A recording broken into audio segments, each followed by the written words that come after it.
All right. Hey, welcome back to the GO4CEO channel. This is John the Bomb. Building others means business. And we've got a very special guest. The outcome of this is that you are going to learn a ton of stuff going on in the financial services world, something where trillions of dollars are moving hands from baby boomers to the millennials. Well, what happened to the Gen X guys? I'm a Gen X guy. What happened to those guys? So it's going to be a fun conversation, ladies and gentlemen. GO4CEO community, stay tuned.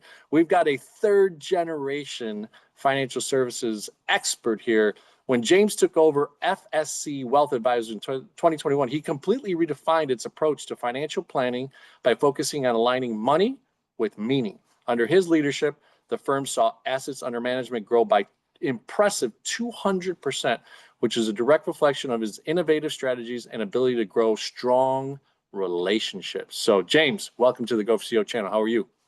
Good. Thanks for having me, John. Excited. Awesome. Well, hey, look, we always like to start with kind of the ideation, the story, a little bit of the background. I know off camera we were sharing a little bit, and I told you, hey, keep that for the podcast. Let's share it with the audience. So, take it away. I mean, share with us. Obviously, third generation's pretty cool, pretty rare in America. So, share with us a little bit of that story, and we'll go from there. Yeah. So in order to tell that story, I've got to go way back to the early 80s, late 70s, early 80s, when my grandfather started the business under a different name.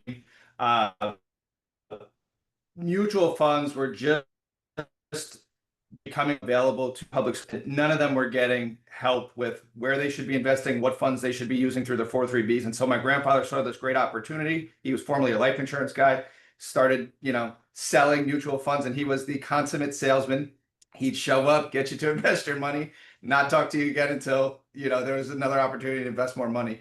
But that was really where it started. So we started helping out public teachers with their retirement, building a little bit of a nest egg outside of their pension so that there was more flexibility when they got there. My uncle then took over the business in the late 90s. And he did not appreciate the old salesman approach. He wanted to be more consultative, really have a relationship with people. So he converted it from a mutual fund sales business to really a wealth management business where we were now managing portfolios on behalf of our clients. And then you fast forward to 2012, where I then got into the business. We were about $60-70 million in total assets at that time. So pretty small by any measure, especially Wall Street. But my uncle had maintained the base that my grandfather built. Then I got involved and I said, hey, I appreciate that we're managing portfolios, but if I were a client, I would want a lot more answers than, hey, we'll see you next year and this is how your portfolio did last year. So I started to think about different ways to offer different investment strategies, things like tax planning, right? Insurance planning, all these different things. How do we incorporate that into one holistic approach? And so I've been blessed not only to have my family be great mentors, but I've also been introduced to other people in the industry across the nation who have, really created incredible processes around specific things. And my uncle basically paid for me to go around the country, spend time with these people, and gather all the information and then bring it back, right? So starting really in 2012, I met a fellow named Al Schofield who taught me how to analyze specific assets. And so from there, we became incredibly in depth in analyzing different, like if you're a professional and you work at a publicly traded company, you get stock, right? You get stock options, RSUs, all these kinds of things. How do you know if you want to invest in it? How do you know if it's got potential to go higher? Is it really a great risk just based on what's going on in the market? So things like that have become good for us. I met a couple folks in 2016, 17 who were really into bucket planning. They do all these really extravagant financial plans and then simplify it into 3 simple buckets, right? So Jason Smith and Dave Allison became incredible mentors of mine. And so that's kind of been the path that led us to all the innovation that you kind of mentioned a little bit there at the open. But in 2018, that allowed me to become a partner in the business, right? So based on how much I'd affected the process and what we were doing, I was given 10% equity ownership and really given control of the company, right? Because prior to that, we had some older advisors and they said, "Hey, James, appreciate your thoughts, but we've been doing this a long time, and so we're going to do it the way we do it." And I said, "Okay." But then finally, they started to come around to it, and then they saw the success I was having in growing a client base, and they said, "Okay, we're gonna do that. Let's all do that." And it really centered around that holistic approach. Um, so what that means is we believe in the 5 pillars, right? There's a financial plan, which is really where everything starts. But as soon as that plan is created, it's kind of outdated, right? So then there's the remaining pillars. So there's wealth management or asset management, whether it's investments or real estate, whatever that is, people need help managing those investments. There's tax planning, which is different from your CPA because the CPA looks at last year and says, "Hey, here's how we can kind of put lipstick on this pig." We're looking forward 5, 10, 20 years, and we're saying, how can we improve your lifetime outcome from a tax standpoint based on the decisions we're making now, based on the environment that we're in. Then there's legacy and estate planning, right? So if you're a business owner, you're going to transfer that business, you're going to sell it, whatever you want that outcome to be. If you've got large assets, where do you want the money to go? Who's in charge and what are the rules, right? All that kind of stuff. And then there's obviously protection planning for the worst case scenario. What if, God forbid, something happened to me? Something I think about all the time. If something happens to me, what happens to my family? What happens to the people that work with me that I'm now responsible for? So all those 5 pillars wrapped up into one holistic process is really our goal. I love it. And putting a system together that you were able to do, and it's interesting, right? Because 2 generations were in this business, and they were kind of just plodding along, maybe growing a little bit through the assets organically. Then there's this young buck, right, comes in and Yeah. revolutionized. But your uncle invested in you, which is a big deal. Yeah. That's a clue, Go for CEO community. When you have that second, third generation, don't just put them in to start working. Especially in a professional service like this, you want to have that person kind of get into the industry, understand what's going on, learn from other people. And you talked about mentors in my book that's coming out in July. I talk a lot about mentors and how it affected my life as a mentee. Can you go a little bit deeper in that? Because it seems like those 2 or 3 names that you put out there, were you spending literal weeks at a time with them? Did you visit their office? Were you taking notes? Were they giving handouts to you? How was that experience for you? Yeah. So the first person I mentioned, Al, and like you, these people have completely changed my life, including my family as well, right? Like super thankful and blessed for the opportunities that they were giving me. But with Al specifically, I think in a 3-year stretch, I spent about 6 months in total, half of which I was essentially staying at his house, right? He's that kind of person. If you're in his, sphere of influence, you're basically family. I always think of him like an uncle. So not as much a business person, more of like an uncle that I didn't have. So that was incredible to spend all that time with him. Took me into the weeds, showed me everything, things that you don't really want to show people, right? He opened the chest up and let me see the whole thing. Dave and Jason, also really great people. They're 2 of my best friends now. But I think I met them officially in 2018. And in the first year, I think I spent about a month with them. And I've spent incredible amounts of time every year since with them. And they've just been, you know, I can call them at 2 o'clock in the morning on a Saturday and say, "Hey, this is the problem I'm having. You got any advice?" And they'll answer and they'll help. And that's interesting, right? I mean, at times you're going to come into situations where you'll stumble. You won't know what to do. How cool is it to have 3 people in your life that you could, go to? And obviously, you still had your uncle and maybe Right. grandfather if he's still around, and tag on to those people. What were some of the things that they specifically shared with you? Was it truly just client experience and how you were going to walk that client through? Was it maybe some of the marketing that you needed to improve on and to get those bigger dollars and increase that assets under management? Yeah. So the marketing piece was a bootstrap totally from the ground up. I just was researching like crazy, trying a lot of different things simultaneously, figuring out what worked and putting more effort behind the things that did and eliminating the things that didn't. Um, with Al specifically, it was all about investments, right? Although he's one of the most incredible humans, our conversations mostly focused around investments and how do we analyze them and get the most out of everything that we're doing. Um, Jason he didn't create bucket planning, but he created the bucket plan. He wrote a book about it. Um, and so one of the things when I met Jason, I was struggling to get the other advisors to adopt a bucketing plan. And I didn't have the tools to demonstrate for them, this is how it works and this is why it works. I could tell them theoretically, yeah, you should bucket your assets this way and you'll have much greater outcomes and all of that. But when I met Jason, he said, well, we've built out all the tools already. We've got them. Why don't you use mine? Get your guys to understand it this way.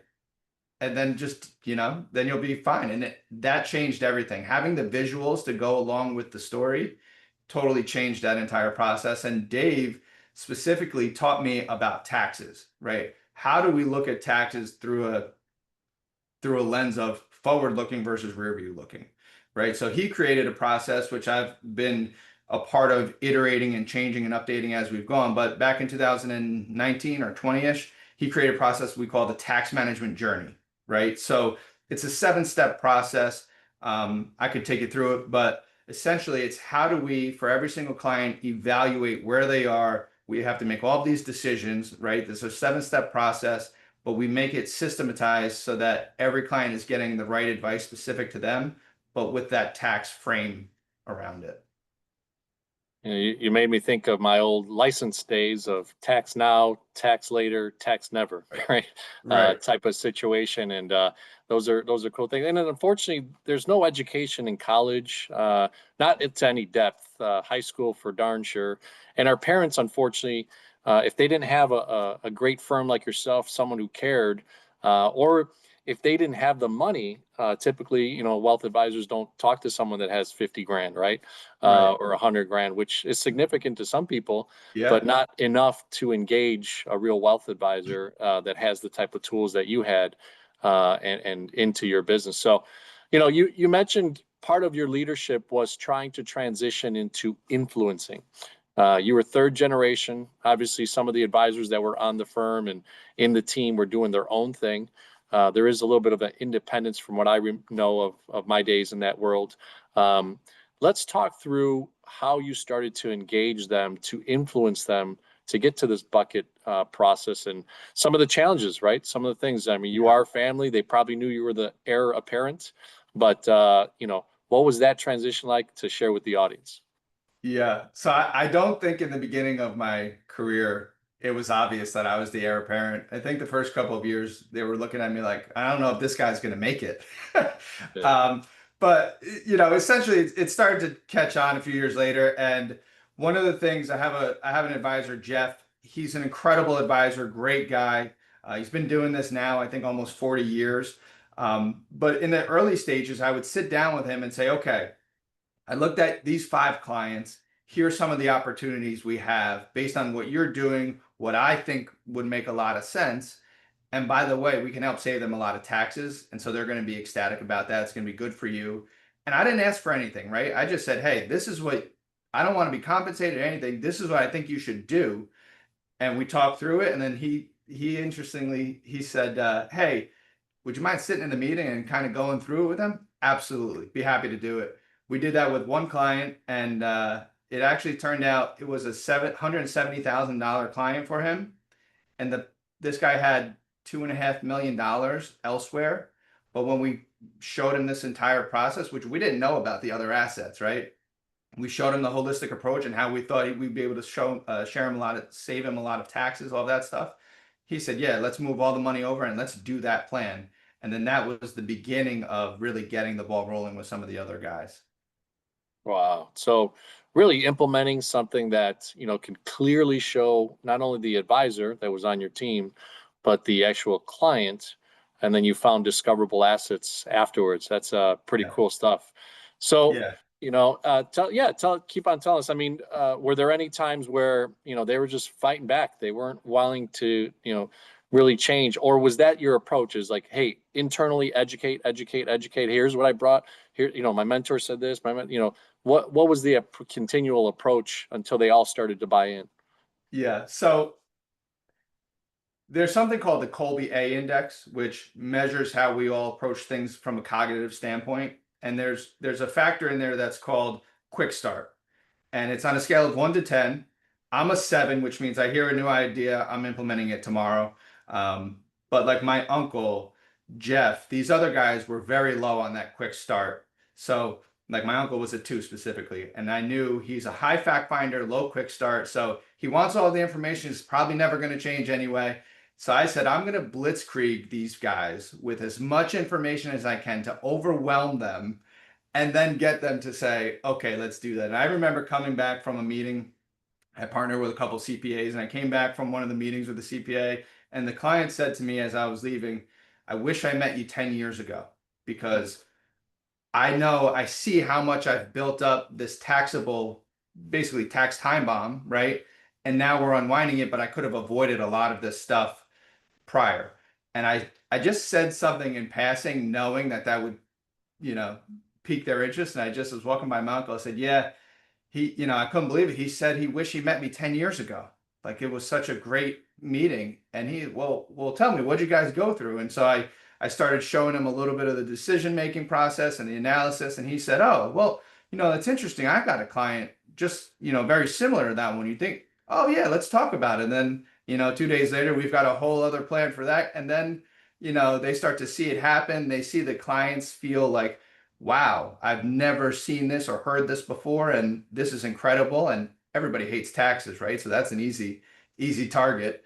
And then it really started to catch on. I did have one advisor who still pushes back to this day, even though he's seen the incredible success and growth. He says, I don't believe bucket plans create growth. And I say, okay, that's all right. You just keep on doing you.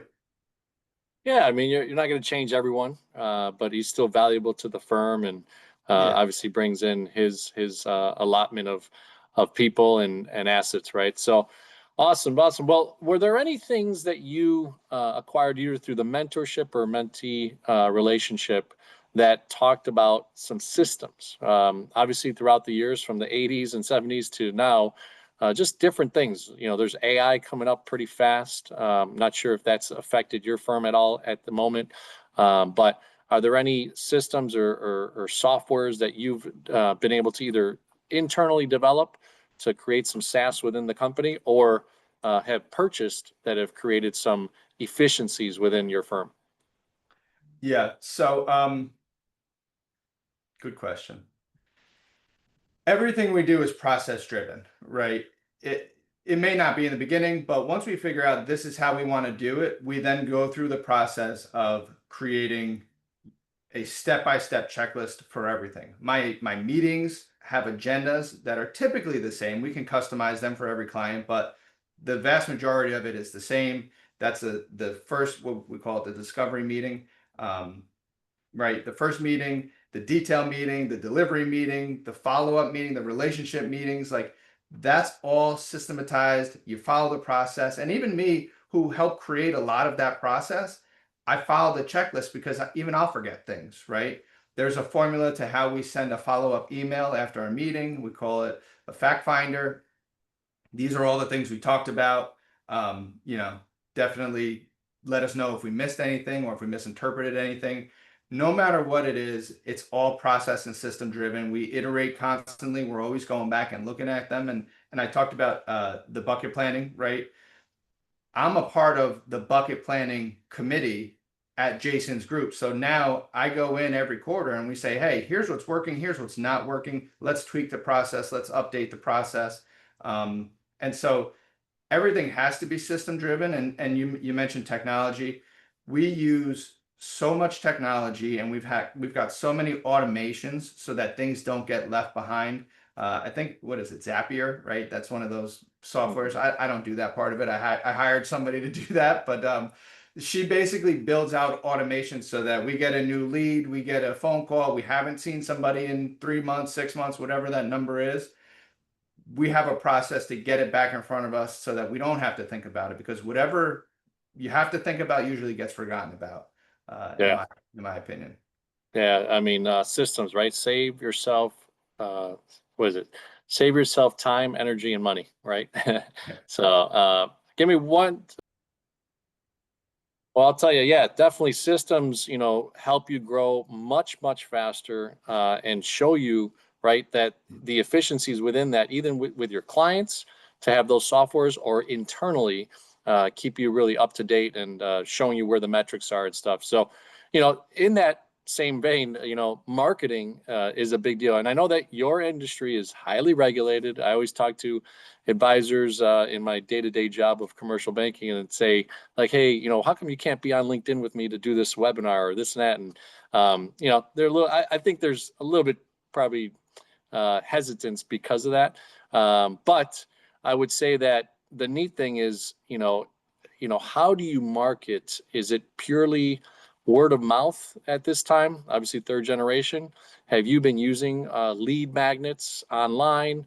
Are you pushing them all to your website and having them fill out forms? How are you kind of preemptively, I guess, filtering some of the people that you do and don't want to work with? Or do you accept everybody where they're at and start the process from there? Yeah. So I think marketing is always evolving. When I really started marketing back in 2017, 18 timeframe, I was big on the whole Gary V approach, just give it all away, right? And because the truth is, you can give away all the information, people aren't going to go execute it and probably don't have the real understanding of how to execute it without you anyway. Uh, and Yeah. if, and truthfully, if you're a do-it-yourselfer, that's fine. Hopefully, I helped you in some way, and you're now better off because of it. But so for us, we started with just a blog. And I said, okay, let me just start putting my ideas out there, see if we get any traction. And that actually went well. And then we hired somebody to help us market it. So we created a couple of lead magnets, and we were using the blog to get people interested in lead magnet, then get them to sign up for the email list. Um, it didn't go so well, quite honestly. So we were spending a lot of money. We weren't getting any results. And I said, hey, let me try this whole social media thing, right? Let me try to put some money behind it. I've got clients that work in the tech space. They're in, media, in tech. Let me see what they have to say.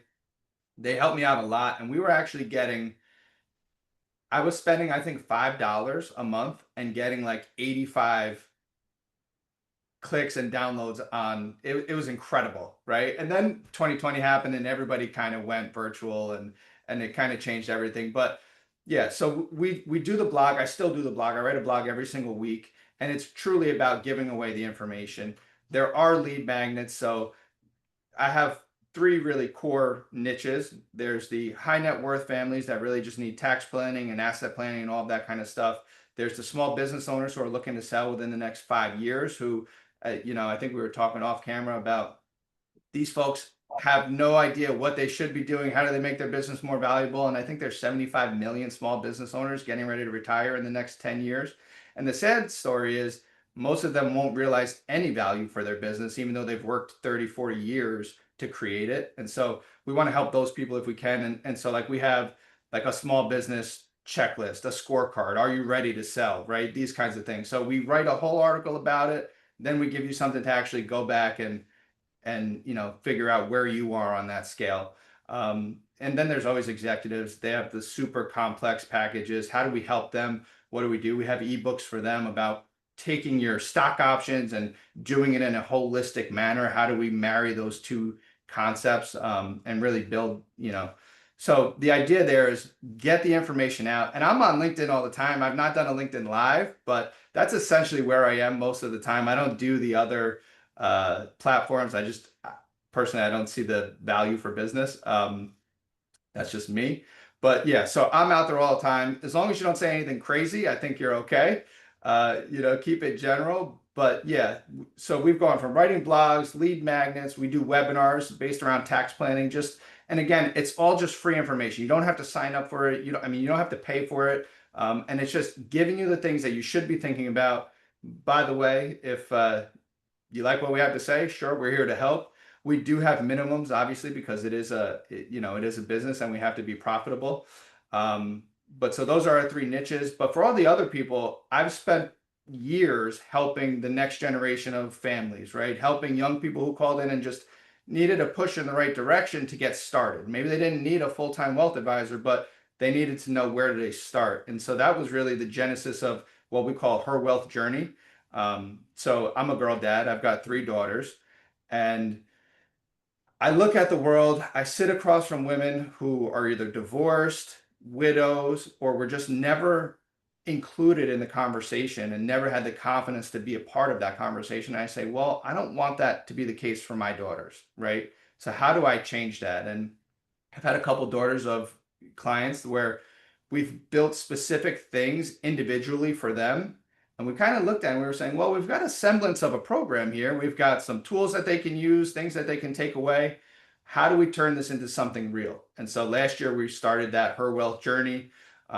It's always about what do they want to know? What questions do they have? And we try to use their own words to help them understand.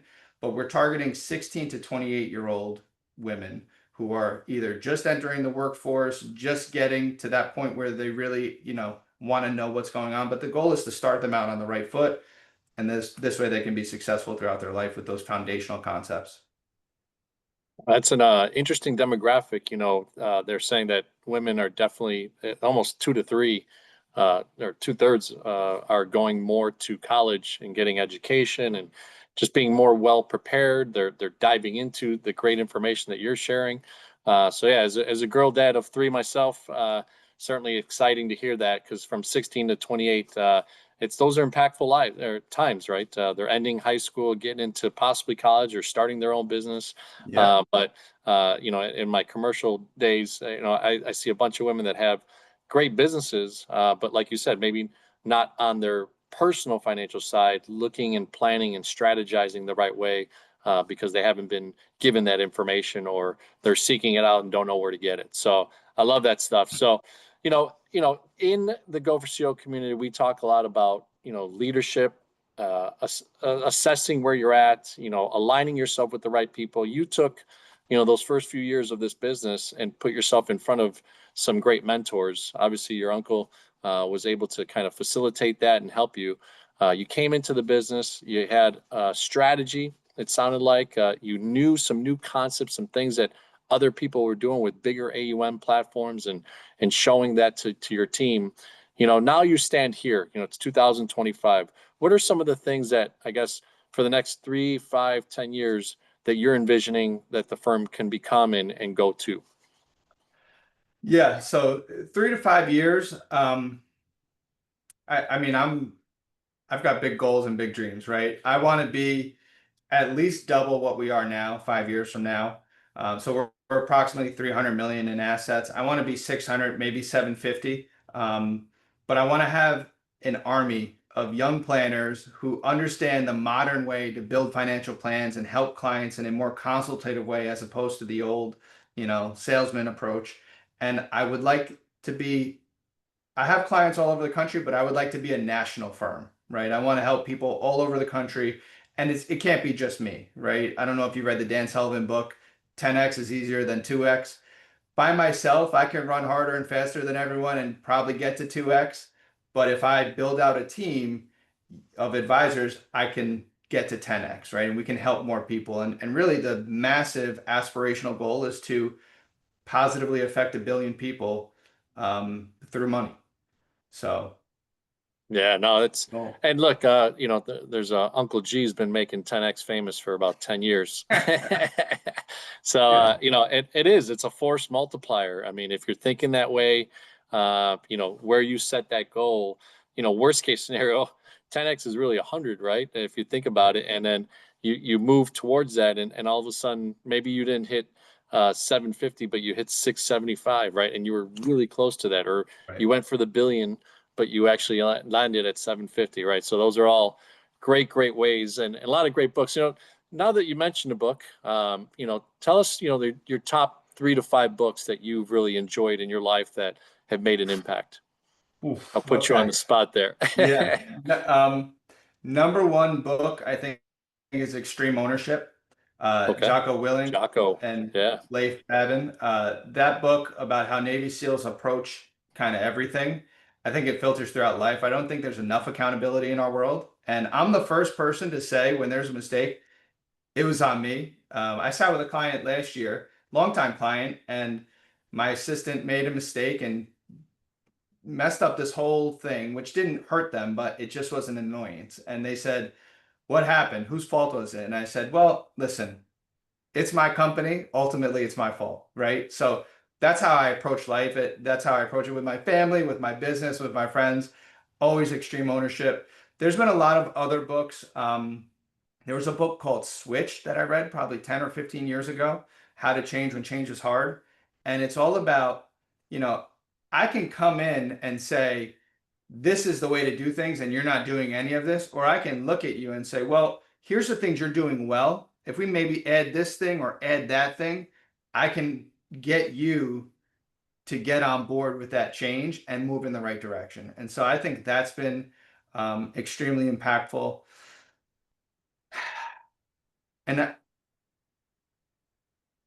read like 30 books a year, so it's hard. I did read It, also Jack Welch, his book Winning. I read that years ago. And not that's that I good. think Jack Welch was like the greatest ever, but I think his approach to developing leadership and finding leaders early and then putting all the assets and resources behind them, I think that's incredible. And it's something I do now. Like this week, just yesterday, I was at a conference and I look for the young advisors in the room, and I don't ask for anything. I just ask, how can I help you? What do you need? What are you struggling with? Where are you stuck? Because chances are I was there in the past. Yeah. No, and I love Jack Welch in the sense that he would get rid of his bottom 10%. Yes, And as he a was business kind of owner, ruthless. yeah, no, I mean, but if you have a company of five, 25, 50, 100, you start to understand like the mindset of that, right? I mean, either they're going to come up to the level that you need them to, or you put in those couple years where the bottom 10% are getting let go because of real reasons, right? Obviously not just for the heck of it, but Right. I know he had a little bit of a different mindset on that. So, well, awesome stuff. So, one of the ways that we end our interviews is with CEO. So part of Go4CEO is client experience is the C, E is for engagement, and O is for operational excellence. And we've kind of touched on all those, but if you take a 60-second, value proposition from your firm to the world here, what makes the difference in client experience? And then we'll go to the rest. Yeah, I think our clients know. One thing somebody said to me was, I hired somebody who's still with me, but she didn't want to be an advisor. I hired her to be an advisor. She didn't want to be an advisor because she said, when people walk in the office to see me, they hug me, they kiss me, they act like I'm their son, right? Like this, I'm a part of their family. And that's how we want the culture to be, right? We are a family. And I think that experience that clients have um, is super important to that. And, we just had the tariff conversation happen, a couple months ago. And I think most advisors may have been hiding under their desk. I'm calling my clients. I'm saying, hey, can you come in tomorrow? Let's talk next week. When are you free? Because I just want to talk to you about what's going on. We know what's happening. Here's what we're doing. You don't have to worry, right? And I think that's totally, totally incredible for the client experience. I love it. Yeah, no, it's something that, ties them in. And what you said was so impactful there for any business owner, CEO, founder, entrepreneur, and entrepreneurs. Be proactive in bad times. Do not hide. Go out and touch your clients. Be in there. Go into the trenches. The best teammate is the one in the foxhole with you, Yep. willing to kind of put lock arms with you, not the one that's like, hey, where'd that person go? So Yeah. uh, Yeah. that's exciting to hear that client journey and experience. So engagement, you've talked about a little bit. You were willing to help the kind of the old guard learn some bucket systems and things that you were learning. You were willing to suggest some things, but what are some other ways with the team that you engage, or even with your clients? Do you guys hold like annual parties at the end of the year? Do you do, summer break parties? What are some ways that you engage in that sense? Yeah, so we do our team event every year. We do it once a year, but I do quarterly meetings with each employee. So we've got 5 full-time support staff, we've got 4 full-time advisors, and always I want to know from the horse's mouth, what can I do to help you? What's going on? And it's one of those conversations where nobody has to worry. They're not going to be in trouble. They can say anything that they need to say, even if it's, "Hey, James, I think you're a terrible boss." Like whatever it is, which I never want to be the boss, right? Like quote unquote. But yeah, that's every quarter I sit with everybody, and it happens more often than that, just because in passing I'll say, "Hey, what's going on? How's everything going? You need help? What can I do?" Even though I'm not in the weekly meetings like with the support staff. No, I love it. So yeah, I mean, look, letting them, especially quarterly, there's a book, I forgot what the exact titles, but it's a 12-week year, I believe it's called. And, if we would chunk the year, which seems, like a big chunk into 12 weeks, it seems like we can kind of manage those scenarios in our life. And it's been a really impactful book that a lot of people have enjoyed. So, Yeah, um, it's what's it? interesting. So I got that idea from the EOS book by Oh, Gene okay. Wickman, Okay.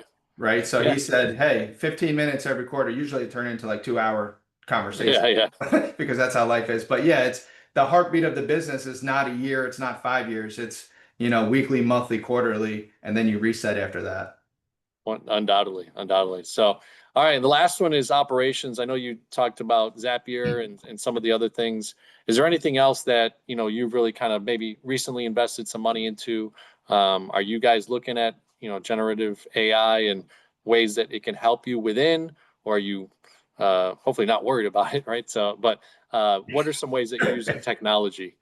Yeah, no, so openly and honestly, I am not worried about AI. I think in my world, those who embrace it and learn how to work with it to improve outcomes will be the ones still here in 20 years.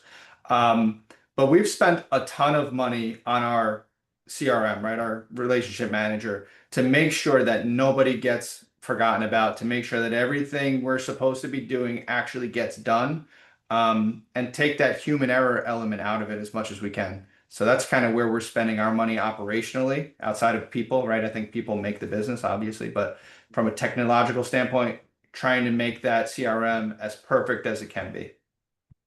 I love it. Love it. And so, let's give the people how to get a hold of you. There'll be some show notes in there, right? Sharing the firm and everything about you. We're going to have some shorts built out of this long format Go for CEO community, as you've been used to on LinkedIn, on X, on Facebook, on YouTube Shorts. We're also on Amazon, on Spotify, on iHeartRadio, on the audio, visual sides. So tell people how to get a hold of you and what's the best way to connect with your firm.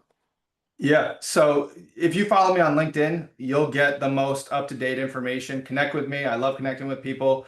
DM me, but you can go right to our website, www.fscwealthadvisors.com. You can sign up for our blog there. You can schedule a call there, whatever you need to do.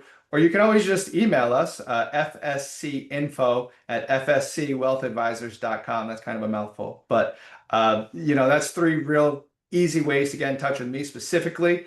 And I answer all of my own stuff, so you don't have to worry about talking to my assistant or anything like that. No chatbot or anything? No, maybe when AI gets a little bit better, we'll see. Yeah, yeah.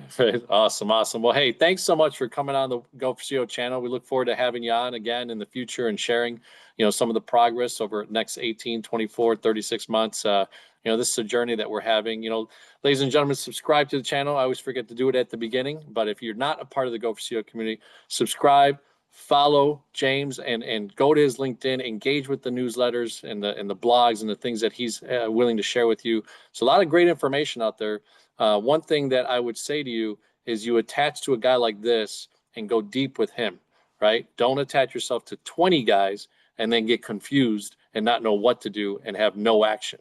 Take action after you've gotten some information and implement. So thanks so much. Appreciate it, James, for coming on the Go for CEO channel. Yeah, thanks for having me, John.